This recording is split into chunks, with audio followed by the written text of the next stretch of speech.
I'm going to be upgrading my brakes on the Super 73 S2 from the 2-piston brakes to the 4-piston brakes from none other than Fastace. That's the same company that sent me that Fastace shock that I put on the Talaria Sting. So we're going to try out their 4-piston brakes on the Super 73 S2. As you know, for as long as I've had this thing, I've been on a quest to like perfect these brakes. So to do this, let's see what comes in the box. We of course have a caliper. I believe this one is going to be the rear caliper. The cable looks longer, so it's got to travel across the entire bike to the back. Then we have the front brake here. This one pretty much comes complete.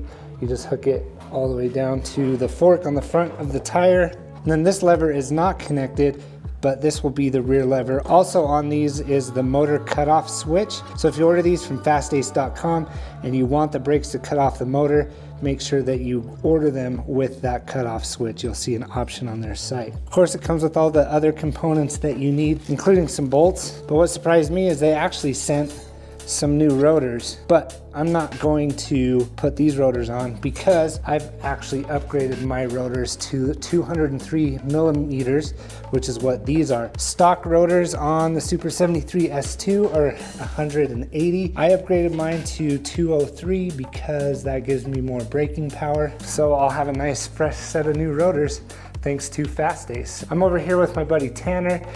So to get started, we are going to remove the brake levers first. So we got the front brake, the rear brake. Then I'm going to remove my front caliper and rear caliper.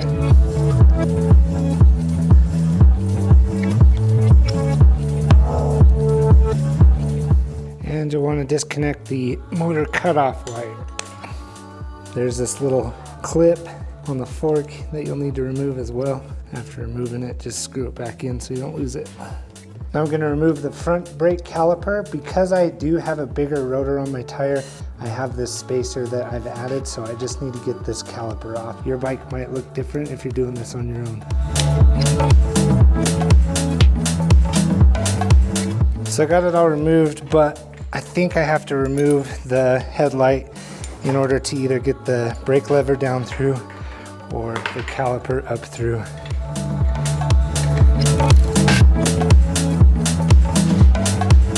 Before we remove the rear brake lever and caliper, let's kind of trace where this brake line goes. So it follows across the front, wraps around the bike, then it actually comes down back behind this. This is my ChiBattery's battery connector here, but kind of between this mud flap here and then underneath the bike and out. So really all we need to do is clip a bunch of zip ties and loosen a couple of screws, and that one should be pretty easy to remove. As always, when cutting zip ties, make sure you don't cut any of your cables. So I have the hose disconnected from the frame, you know, with all the zip ties and stuff all the way up to here. But what I'm gonna do is remove the rear caliper and actually throw on the new Fastace caliper and then run the hose and follow it along so that I just know that I'm following the same routing, and then we'll connect it up into the new lever up in the top here.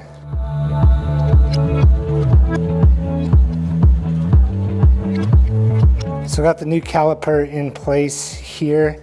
Just need to use the old hardware because I know that that works in making sure that this is secure. We'll get this tightened up, but then as you can see, I have some cabling to follow here. There's the old caliper right there, but we're getting there.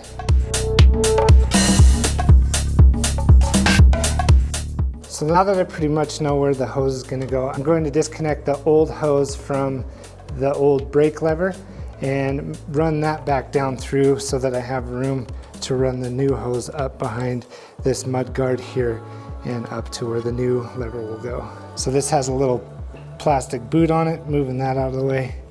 Then I'll use this adjustable crescent wrench to loosen the hose.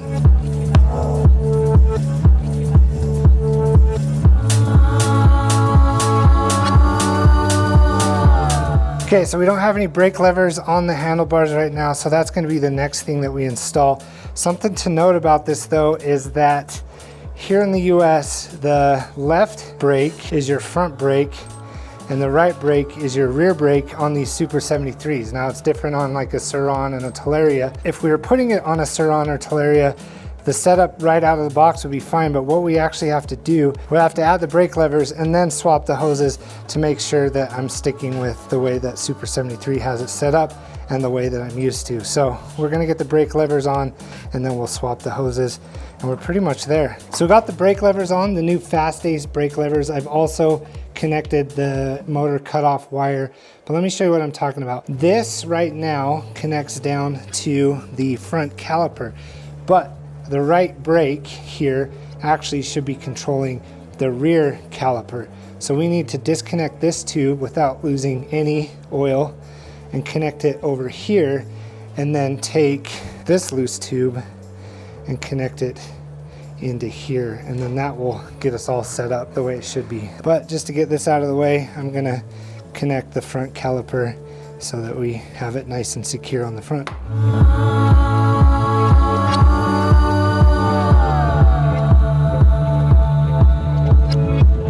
All right, so it's time to do the old swap-a-roo. There is a plug here that I'm gonna use this tool to screw out. It's just, you know, an Allen wrench. I think it's like a 6mm here. Then we're gonna unscrew this and swap it over to this side, and then that will get my front brake set up. The goal is to not lose any or minimal oil here, so I'm gonna go for it. All right, so we got the right brake hooked up. Now we got it, you know, everything swapped there. We're hooking up the rear brake here, and this is important. It comes with 3 different pieces. This plastic boot, which you slide on first, then the compression nut, which the plastic boot or rubber boot covers, and then this thing's called a chamfer. If you can see, you put the beveled end away from your brake lever. So hopefully we can get a nice little close up there. So if you're doing this, you want to make sure that this beveled end is facing down the tube. So just going to pull out this little stopper here, stick that in and get it all tightened up. Before you screw in the hose, make sure that you remove this little plug right here. You just remove it with an Allen wrench there, and then that will allow the oil to flow through. All right, we got this all set up. I would give this difficulty level like a 5. Definitely helps to have someone who knows what they're doing to kind of watch over, but it's not terribly difficult. We got the brake lines swapped, the levers work. Now I just have a little bit of cleanup to do, reinstall a few things. We should be good to go. Line up the brakes. If you have any questions about brakes, I have some other videos about them, so be sure to check those out. Yeah, I'm gonna get this put back together, and then as you can see, it's dark outside, so tomorrow we'll do a test. All right, so I am out here testing the brakes. It's actually 2 days later. As you can see in the mountains, we got some snow up there, so I didn't get out to ride much yesterday. However, I did test these brakes in the rain, and the stopping power was phenomenal.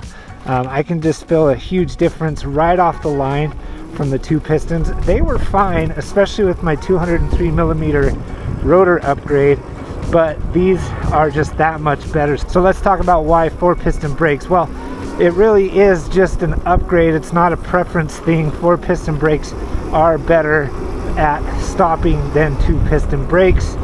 You know, I think they put the 2-piston calipers on the S2 for a price reason, to keep it at a certain price point, because if you have an RX, you already have those nice Tektro 4-piston brakes. So this is a great alternative.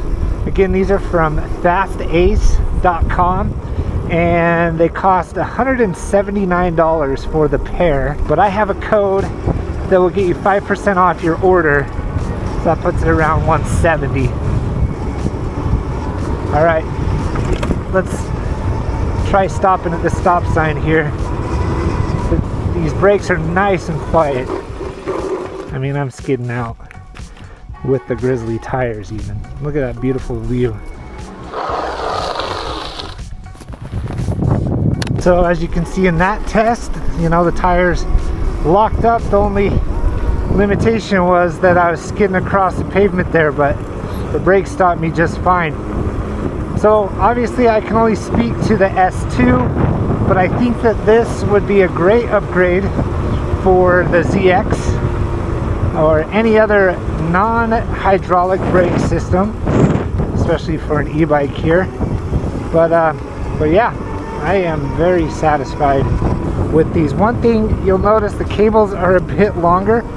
If you still have the stock handlebars on yours though, I don't think that will be a problem because the stock handlebars will sit up here, so it gives you plenty of room. I didn't want to clip these and mess with them. You can do that. I could have made this shorter, but the kit does not come with the pieces you need to shorten these. I'm sure you can find them elsewhere. But yeah, the Fast Ace hydraulic brakes, put them on my Super 73 S2, price point $179. You can get 5% off if you use my code on the screen. That does it for this video. Hope you enjoyed it. Have a great rest of your day.